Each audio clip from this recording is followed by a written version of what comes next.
بسم اللہ الرحمن الرحیم۔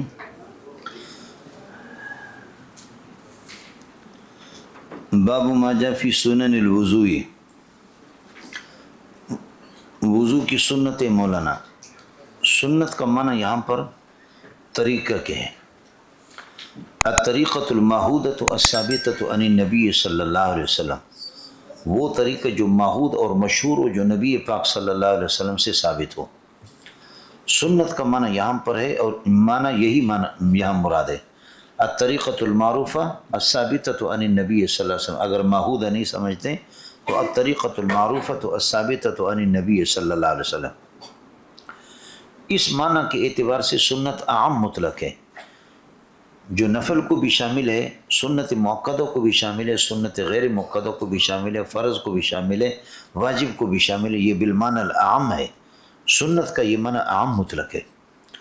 اور ایک سنت کا معنی آئے گا جیسے کہ السنت ما واظب علیہ النبی صلی اللہ علیہ وسلم او الخلفاء الراشدون، سنت وہ ہے کہ جس پر نبی نے ہمیشگی اختیار کی ہو یا خلفاء راشدین نے۔ وہ سنت موقدہ کا وہ معنی الگ ہوتا ہے، ما واظب علیہ النبی صلی اللہ علیہ وسلم او الخلفاء الراشدون۔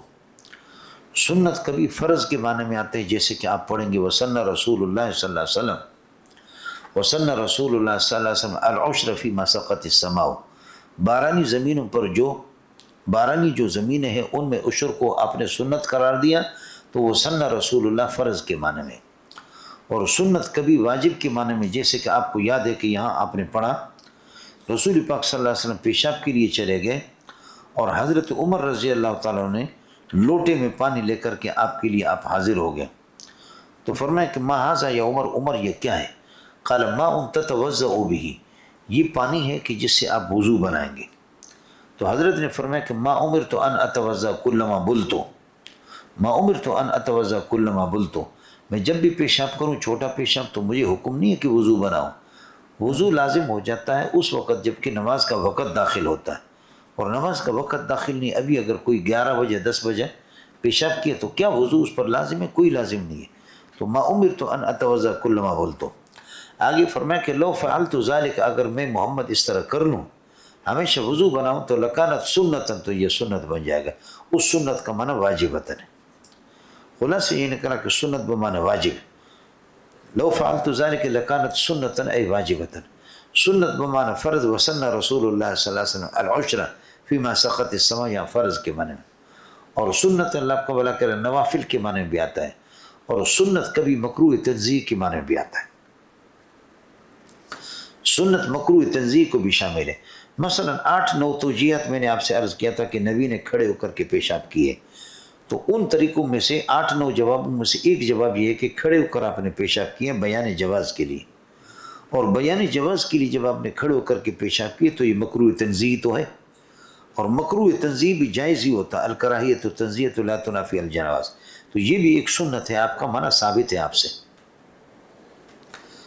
آپ سمجھ رہے نہیں سمجھ رہے؟ ثابت ہے آپ سے، اور اگرچہ کراہیت کے ساتھ ہے۔ غیر مقلد نے کہا جو بھی نبی حدیث سے جو ثابت ہوتا ہے اس پر سنت ہے، نبی کا عمل کرنا ہے، عمل کرنا ہے۔ نبی نے آ کر کے کھڑے ہو کر کے ڈھیر پر پیشاب کیا، کھڑے ہو کر کے پیشاب کرنا اللہ کی قسم سنت ہے۔ ایک حنفی تھا بدماش، حنفی اٹھا کہا حضرت جی یہ عورتوں کے لیے سنت ہے یا مردوں کے لیے؟ تم لوگ بہت بغیرت ہو، سمجھ میں نہیں آیا۔ اس نے کیا کہا؟ کہ حضرت یہ دین تو سب کے لیے ہوتا ہے، عمل ہو دین تو سب کے لیے، تو حضرت یہ عورتوں کے لیے بھی اس طریقے پر؟ غیر مقلد کی بجلی چلی گئی، لوڈ شیڈنگ ہو گیا، بالکل زبان اس کی بند ہوگی، کبھی اس طریقے پر ہوتا ہے۔ تسی اتنے ہو یا کسی اور علاقہ میں، یہاں سنت بالمعنی العام ہے، الطریقۃ المعروفۃ الثابتۃ عن النبی صلی اللہ علیہ وسلم، جو میں نے عرض کیا فرض، واجب، سنت موقدہ، غیر موقدہ، یہاں تک کہ کراہیت تنزیہ کو بھی شامل ہے۔ فلا تو گڑگڑو گڑ گڑ نہ کرو، تسی تے ہو یا کسی اور علاقے میں۔ دوسری بات مولانا وہ یہ ہے کہ آپ سو گئے رات کو اور صبح کو آپ اٹھے، گرمی کے دن بجلی تو ویسے ہے ہی نہیں، اور بدن سے پوڑے نکلے ہیں، اور ڈھیلوں سے استنجا کر کے آپ سو گئے، پانی بھی نہیں تھا، ڈھیلوں سے استنجا کیا، تو ظاہر ہے کہ پسینہ جب آئے گا، مخرج کے ساتھ پسینہ لگ جائے گا، تو وہ بدبو پھیلے گی نہیں پھیلے گی؟ وہ پھر آدمی کھجلاتا ہے اپنے آپ کو، کھجلاتا ہے۔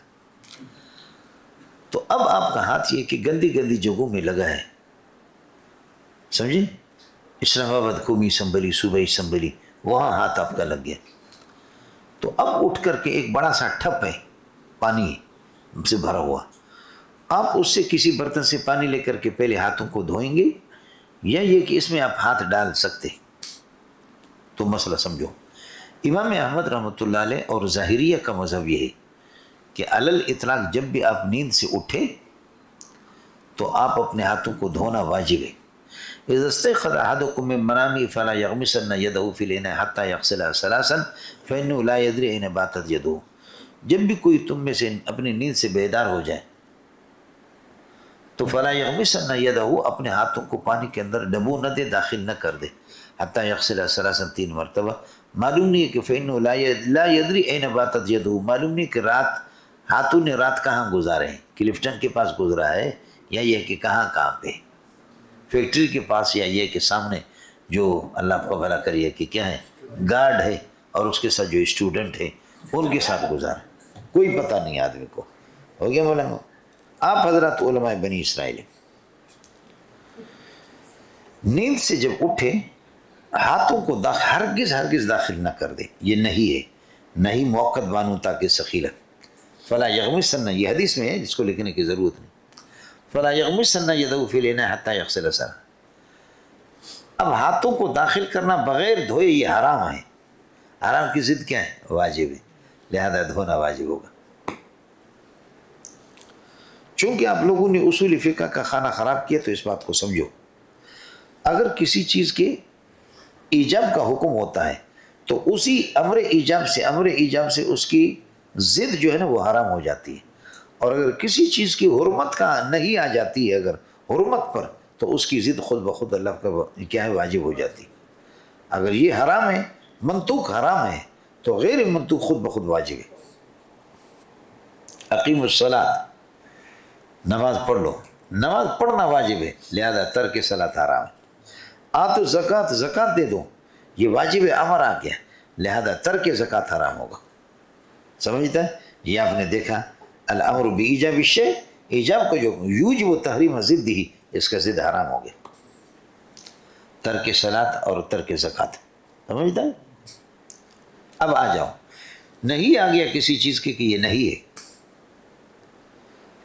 تو نہیں میں جو وہ منہی عنہ ہو حرام ہو گیا تو اس کی ضد خود بخود واجب ہوگی۔ وَلَا تَكُونُ مِنَ الْمُشْرِكِينَ، مشرک اور شرک حرام ہو گیا، لا تکونو نہیں ہے، لا تکونو من، اس کی ضد توحید خود بخود واجب ہو جائے گی۔ تسی دیو یا کسی اور علاقہ بچو۔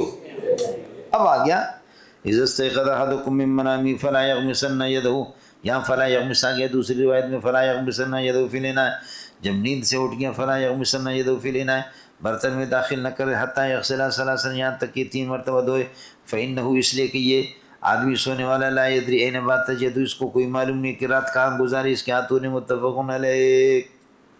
منڈیا کچھ پھلا پڑا؟ ہاتھوں کو داخل کرنا حرام ہو گیا تو ان کو دھونا بغیر دھوئے داخل کرنا حرام ہو گیا، تو دھونا ان کا واجب ہوگا۔ یہی ظاہریہ کا مذہب ہے، امام احمد کا مذہب یہی ہے۔ سمجھتے ہیں؟ ہمارے یہاں مولانا تفصیل ہے، حنفیہ کے یہاں جمہور علی الاطلاق کہتے واجب نہیں، لیکن حنفیہ کے یہاں تفصیل ہے۔ وہ یہ کہ نیند سے جب آپ اٹھے آپ کو کسی قسم کا کوئی شک مک نہیں ہے کہ میرے ہاتھ گندی جگہ پر لگے ہوں گے، یہ ہوں گے، تو ایسے موقع پر ہاتھوں کو دھونا بڑے برتن میں داخل کرنے سے پہلے مستحب ہے۔ اور اگر آپ کو شک ہے، اور الشک کو عبارت عن استواء الطرفین، کہ مجھے خارش کی بیماری ہے، یار ہو سکتا ہے وہ گندی جگہوں کو میں نے کھجلایا ہو، ارے نہیں ہو سکتا، نہ کھجلایا ہو، ارے کھجلایا ہو، ارے نہیں کھجلایا، ہم اتنے غافل نہیں ہیں یار، دونوں برابر ہے۔ ان شک عبارت عن استواء الطرفین، تو پھر ایسی صورت کے اندر اللہ آپ کا بھلا کریے کہ ہاتھوں کو دھونا یہ کہ مسنون ہوگا، پہلے مستحب تھا اب سنت۔ اور ظن غالب یہ ہے کہ مجھے خارش کی بیماری ہے، پھوڑے ہیں میرے بدن پہ، ظن غالب یہ ہے کہ میں نے کھجلایا ہوگا، گندی گندی جگہوں کو کھجلایا ہے، ظن غالب۔ لیکن ایک درجہ یہ بھی ہے، وہم کا درجہ ہے کہ ہو سکتا ہے کہ نہ کھجلایا ہو، ظن کہتے جانب راجح کو، کھجلایا ہو مجھے خارش کی بیماری، تو اس وقت ہاتھوں کو دھونا واجب ہوگا۔ اور ایک یقین ہے کہ مجھے ایسے خارش ہے کہ بار بار کھجلاتا ہوں، یقینی بات ہے، تو پھر ہاتھوں کو دھونا فرض ہوگا۔ آپ لوگ اردو سمجھتے نہیں سمجھتے؟ علل اطلاق عام حالت میں مستحب ہے، شک ہو تو مسنون ہے، ظن غالب ہو تو واجب ہے، اور یقین ہو تو پھر یہ کہ اللہ کو والا کریے کہ کیا فرض ہے۔ مڑیا تسی تھے ہو کسی اور علاقہ بچوں، یہی 4 صورتیں ہوتی ہیں جو نیند سے بیدار ہوتا ہے اس کے لیے۔ ہو گیا؟ اس کے بعد آ جاؤ۔ امام احمد رحمۃ اللہ علیہ ظاہریہ نے کہا کہ واجب ہے، تو پہلی بات یہ سمجھو الواجب لا یبنى علی الشک، واجب کی بنیاد شکیات پر نہیں رکھا جاتا، فإنه لا يدری، معلوم نہیں اس کو، عدم درایت ہے، عدم علم ہے، عدم معرفت ہے۔ تو الوجوب یا الواجب لا یبنى علی الشک یا لا ينبنی علی الشک، ان بنا ينبنی، شک پر اس کی بنیاد نہیں ہوتی ہے، اس کے لیے حکم ضروری ہے، حکم معلوم شک پہ نہیں ہوتا، سمجھتا ہے؟ ایک دوسرا مسئلہ یہ ہے کہ میں سو گیا تھا تو میرے ہاتھ پاک تھے، اور جب میں صبح کو اٹھا تو شک ہے، ہو سکتا ہے گن پہ لگا نہیں لگا، میں سو گیا تھا پاک، یقینی طور پر کہ میں پاک تھے، اب صبح کو اٹھا پتہ نہیں، ہو سکتا ہے کہ گندی جگہ پر لگے ہوں، پلیت ہوں پاک ہوں، پلیت ہوں پاک ہوں، پلیت ہوں، تو الیقین لا یزول بالشک، یقین جو ہے نا شک سے ظاہر نہیں ہوگا، یقین ان کی طہارت کا ہے، اور شک اللہ کو اللہ کرے نجاست کی، تو اس لیے لوہے کو لوہا کاٹ سکتا ہے، یقین کے لیے یقین دلیل چاہیے، اس شک سے اللہ کا ولا کریے کہ سلسلہ نہیں ہوگا۔ کس کو سمجھ میں آ گیا؟ یہ مونڈیا سمجھے؟ اس لیے امام احمد رحمۃ اللہ علیہ، لیکن حدیث کا مذاق نہیں اڑانا۔ وعن ابی ہریرہ رضی اللہ عنہ قال قال رسول اللہ صلی اللہ علیہ وسلم اذا استيقظ احدكم من نومه، اپنے نیند سے اٹھے، چاہے دن والی نیند ہو یا رات والی ہو، لیکن امام احمد کا یہ کہ رات والے، فلا یغمس یدہ فی الاناء، برتن کے اندر ہاتھ کو داخل نہ کرے، حتی یغسلها ثلاثا، یہاں تک کہ 3 مرتبہ دھوئے، فإنه لا، یہ ثلاثا جو ہے نا مفعول مطلق بنتا ہے، حتی یغسلها غسل ثلاث، حتی یغسلها غسل ثلاث، فإنه لا يدری این باتت یدہ، اس کو معلوم نہیں ہے کہ ہاتھ اس کی کہاں گزرے، متفق علیہ۔ وعنہ ابو ہریرہ سے روایت ہے، قال قال رسول اللہ صلی اللہ علیہ وسلم اذا استيقظ احدكم من منامه، جب آپ میں سے کوئی اپنی نیند سے اٹھے، فتوضا، وضو بنائے، فلیستنثر ثلاثا، ناک کو 3 مرتبہ جھاڑ دے، یہ استحباب کے لیے، وجوب کے لیے نہیں، سمجھ میں ہے کہ نہیں؟ استحباب ہے، اور مسئلہ تو ویسے انشاءاللہ آپ پڑھیں گے، مزمزہ اور استنشاق، مزمزہ اور استنشاق وضو کے اندر دونوں کے دونوں ہمارے ہاں مستحب ہے اور مسنون ہے، اور غسل کے اندر واجب ہے دونوں، وَإِن كُنتُمْ جُنُبًا فَاطَّهَّرُوا مسئلہ آئے گا۔ امام احمد کے ہاں دونوں کے دونوں میں واجب ہے، بولو، دونوں کے دونوں میں واجب ہے، یعنی استنشاق استنثار اور مزمزہ دونوں میں، غسل میں اور وضو میں۔ فتوضا فلیستنثر ثلاثا، ناک کو جھاڑ دے، اور استنشاق میں نے عرض کیا کہ ناک میں پانی چڑھا دینا، اور استنثار جھاڑنا۔ فإن الشیطان یبیت علی خیشومہ، اس لیے کہ ناک کے بانسے پر شیطان رات یہی گزارتا ہے۔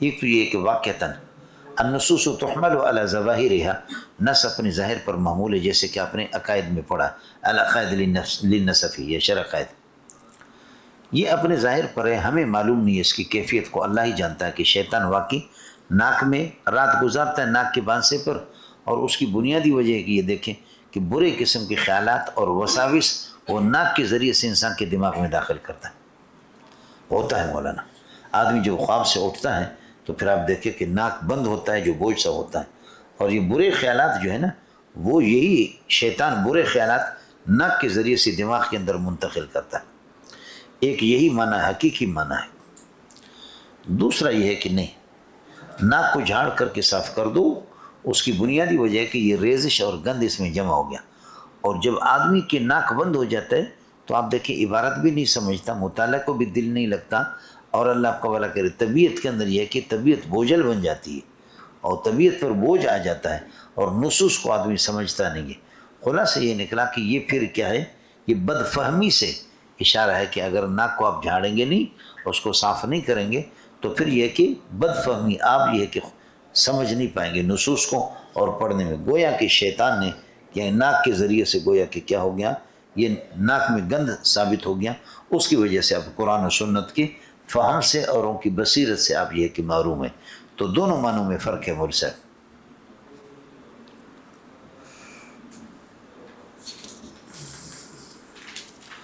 وقیل عبداللہ زید بن عاصم المازنی، حضرت عبداللہ بن زید بن عاصم المازنی رضی اللہ تعالیٰ عنہ، ان سے پوچھا گیا، ایک صحابی ہے، کیف کان رسول اللہ یتوضؤ، حضرت صلی اللہ علیہ وسلم کس طرح وضو فرماتے تھے؟ فدعا بوضوء، وضو کا پانی منگایا، فافرغ علی یدیہ، پہلے اپنے ہاتھوں پر برتن کو انڈیل دیا، فغسل یدیہ مرتین، دو مرتبہ ہاتھوں کو دھویا، ثم مضمض واستنثر ثلاثا، پھر کلی اور ناک کو جھاڑا 3 مرتبہ، ثم غسل وجهه ثلاثا، پھر چہرے کو آپ نے دھویا 3 مرتبہ، ثم غسل یدیہ مرتین، ہاتھوں کو 2 مرتبہ، اس کو ذرا یاد کر لینا، الی المرفقین، کوہنیوں تک، ثم مسح راسہ بیدیہ، پھر سر کا مسح کر دیا دونوں ہاتھوں سے، فاقبل بہما وادبر، ہاتھوں کو آگے لے گئے اور وادبر پیچھے لے گئے، سمجھے؟ دوسرا معنی فاقبل بہما وادبر، ہاتھوں کو آگے لے گئے اور ہاتھوں کو پیچھے لے گئے، اور دوسرا معنی یہ فاقبل بہما، ہاتھوں کو آگے سے لے گئے پیچھے لے گئے، وہ ادبر، پیچھے سے لے گئے پیچھے سے آگے کو لائے۔ آپ اردو سمجھتے ہیں؟ 2 ترجمے میں نے کیا۔ بدا بمقدم راسی، اس اجمال کی تفصیل یہ ہے، آپ نے سر کے آگے سے شروع کیا، ثم ذهب مسح کو، ثم ذهب بہما، پھر دونوں ہاتھوں کو لے گئے، الی قفا، گدی کی طرف، ثم ردہما، پھر دونوں کو واپس کر دیا، حتی رجع الی المکان الذی بدا منہ، یہاں تک کہ ہاتھوں کو لوٹا دیا، یہ رجع کا معنی لوٹانے کے، رجعون سے، یہ رجوع سے نہیں، لوٹا دیا اس مکان تک کہ جس سے شروع کیا تھا، ثم غسل رجلہ، پھر آپ نے اپنے پاؤں کو دھو ڈالے۔ رواہ مالک و نسائی و ابی داؤد نحو، ابو داؤد میں اس قسم کی روایت ذکر و صاحب الجامع، اگلے والی روایت کو بھی پڑھو۔ وفی المتفق علیہ، متفق علیہ روایت، وفی الحدیث المتفق علیہ، متفق علیہ وہ اتفق علیہ شیخان، بخاری اور مسلم نے دونوں نے اتفاق کیا۔ متفق علیہ میں یہ روایت ہے، قیل لعبداللہ زید بن عاصم، اس سے پوچھا گیا، ان کو کہا گیا سوال، توضأ لنا وضوء رسول اللہ صلی اللہ علیہ وسلم، آپ حضرت ہمارے لیے وہی وضو بنائیں جو محمد رسول اللہ صلی اللہ علیہ وسلم کی وضو ہے۔ توضأ لنا وضوء رسول اللہ، یعنی اللہ آپ کا بھلا کریے کہ کیا کہتے ہیں، کب وضو رسول اللہ؟ فدعا بماء بإناء،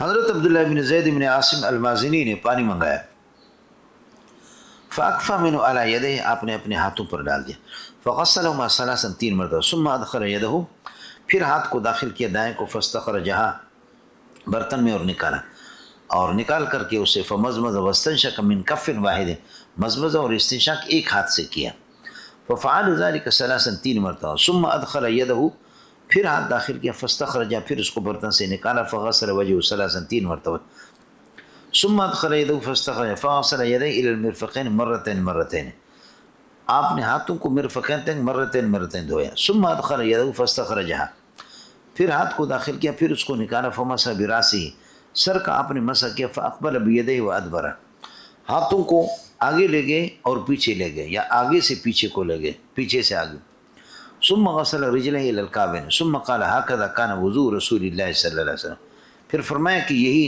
نبی کا وضو ہے۔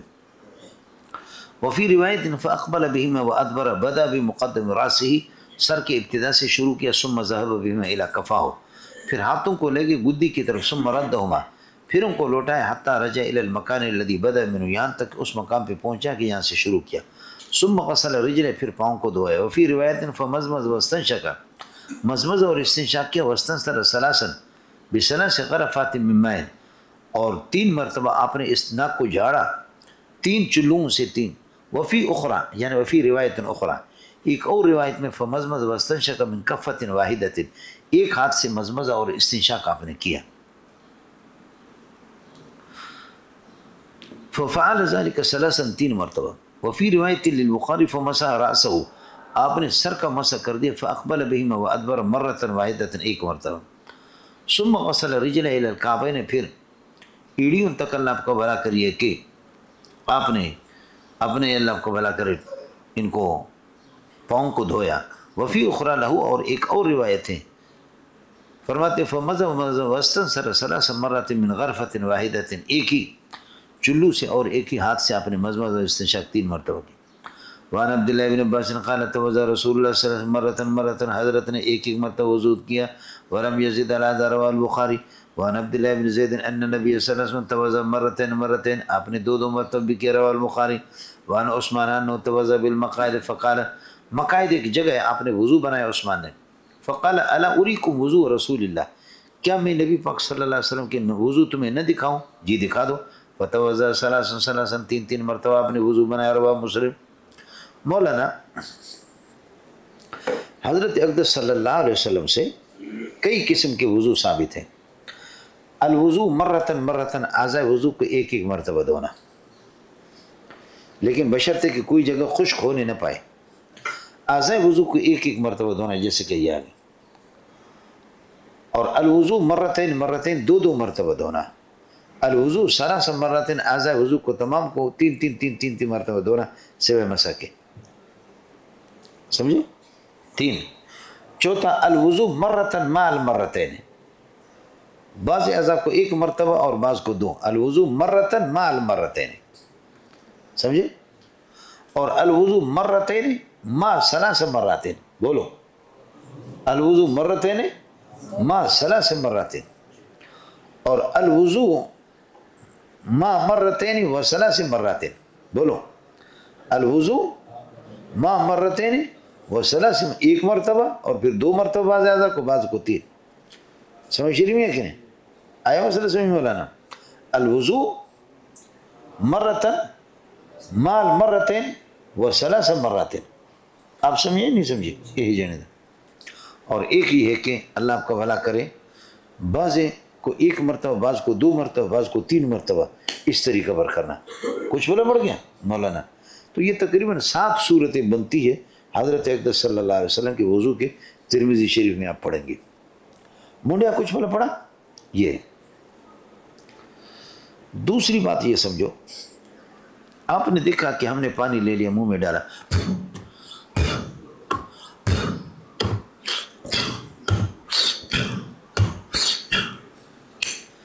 تین مرتبہ الگ ہم نے مزمزہ کیا یعنی المزمزہ تو ثلاثا اور الاستنشاق یا الاستنثار کا ثلاثا یہ المزمزہ والاستنشاق کو یہ ثلاثا بست غرفات 6 چلوں سے آپ نے لیا 6 آپ روزانہ آپ یہی کرتے ہیں 6 چلوں سے ہمارے یہاں بہتر یہی ہے امام مالک کے یہاں بھی یہی امام شافعی اور امام احمد لیکن مشہور روایت امام احمد کی ہے وہ فرماتے ہیں کہ المزمزہ والاستنشاق کو فصلا ہم نے تو فصلا کیا مزمزہ کو الگ کیا 3 چلوں میں اور استنشاق کو الگ کیا 3 چلوں میں لیکن ان کے ہاں یہ کہ المزمزہ والاستنشاق کو وصلاً ہے یہ وصلاً ہے اور اللہ کو بثلاث غرفات 3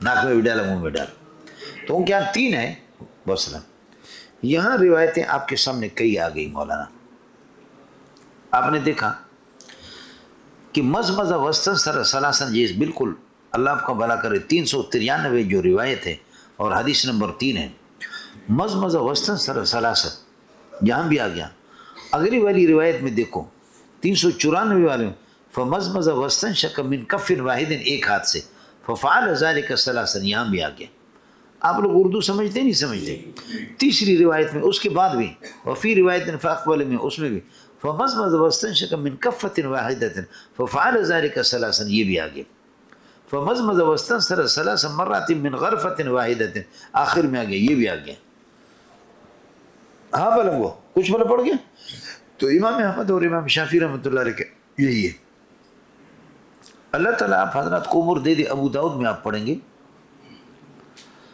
کہ حضرت طلحہ بن مصرف فرماتے کہ آگے رأیت النبی صلی اللہ علیہ وسلم یفصل بین المزمزۃ والاستنشاق آپ مزمزہ استنشاق الگ الگ کرتے تھے یفصل بین المزمزۃ والاستنشاق ایک دوسری بات یہ سمجھو جب رسول پاک صلی اللہ علیہ وسلم کا وصال ہو گیا نا تو نبی کے وضو میں اختلاف ہو گیا کہ کیا وضو کا طریقہ ہے تو لوگوں نے کہا جو گھر والے ان کو سب سے پتہ ہوگا زیادہ تو گھر والا آپ کے جو ہے نا مردوں میں سے علی اور عثمان تھے دونوں داماد تھے اس لیے وضو کے سلسلے میں علی اور عثمان کی روایتیں یہ حرف آخر ہے ترمذی میں آپ ابو حیہ کی روایت پڑھیں گے کہ حضرت علی کے بارے میں علی نے کر کے وضو دیکھا مزمز ثلاثا واستنشق ثلاثا. سمجھ رہے ہیں کہ نہیں؟ مزمز ثلاثا واستنشق ثلاثا. ابو داؤد کی روایت تو میں نے آپ کو بتایا فرأیت یفصل بین المزمزۃ والاستنشاق، یفصل کو میں نے الگ الگ کر دیا. اور ابو حیہ کی روایت ترمذی میں مزمز ثلاثا واستنشق ثلاثا. سمجھتا ہے؟ تیسری روایت آپ کو ابو داؤد میں ملیں گی، وہ شقیق بن سلمہ کے آگے جا کر کے کہتے ہیں کہ دخلت علی و عثمان، علی اور عثمان پر میں داخل ہو گیا، وضو بنا رہے تھے. فرمایا فمزمز کیا ہے، فمزمزہ واستنشق ثلاثا ثلاثا وافردا المزمزۃ من الاستنشاق، مزمزہ کو الگ کیا استنشاق سے. تو وہی تو حنفیہ والی صورت ہے. آپ کو اردو سمجھ میں آگئی نہیں آگئی؟ یہ تین باتیں ہو گئی. طلحہ بن مصرف رأیت یفصل بین المزمزۃ والاستنشاق. اور اسی طرح روایت ہے، اللہ آپ کا بھلا کرے، میں نے آپ سے عرض کیا ابو حیہ کی ترمذی میں پڑھیں گے کہ علی نے مزمزہ ثلاثا واستنشق ثلاثا الگ الگ. اور تیسری روایت میں نے آپ سے عرض کر دیا کہ فرماتے کہ میں علی اور عثمان پر داخل ہوں فافردا المزمزۃ من الاستنشاق، مزمزہ استنشاق ایک دوسرے سے الگ کیے. چوتھا مسئلہ یہ کہ منہ الگ ہے، ناک الگ ہے. فوظیفۃ کل واحدۃ منہما تکون علی حدۃ، ہر ایک کا وظیفہ الگ ہو، اس کے لیے الگ پانی، اس کے لیے الگ پانی. بہتر یہی ہے. اب سوال یہ کہ تین روایتیں آپ کے سامنے پیش کی، اس کا جواب کیا ہے؟ جواب اس کا یہ کہ انا محمولۃ علی نفس الجواز، جائز وہ ہے لیکن بہتر ہمارا والا ہے. جائز وہ بھی ہے لیکن بہتر ہمارا والا. آپ کو مسئلہ سمجھ میں نہیں؟ ایک مسئلہ. دوسرا مسئلہ یہ کہ من کف واحدۃ کا یہ مطلب نہیں ہے کہ آپ 3 مرتبہ کیا ایک ہاتھ سے، بلکہ جیسے چہرے دھونے میں دونوں ہاتھ استعمال ہوتے ہیں، یہاں دونوں ہاتھ استعمال نہیں ہو گئے، بلکہ کیا ہو گیا، یہاں ایک ہی ہاتھ مزمزہ میں پانی لیں گے منہ کے لیے اور ناک کے لیے ایک ہی ہاتھ، 2 ہاتھ نہیں، چہرے کو تو دونوں ہاتھوں سے دھوئیں گے. تو اس سے یہی مراد ہے. اور تیسرا مزمزہ واستنشق ثلاثا، یہ اصل میں تنازع الفعلین ثلاثا میں، مزمزہ ثلاثا واستنشق ثلاثا، مزمزہ ثلاثا واستنشق ثلاثا. مجھے کافی مختصر لگی.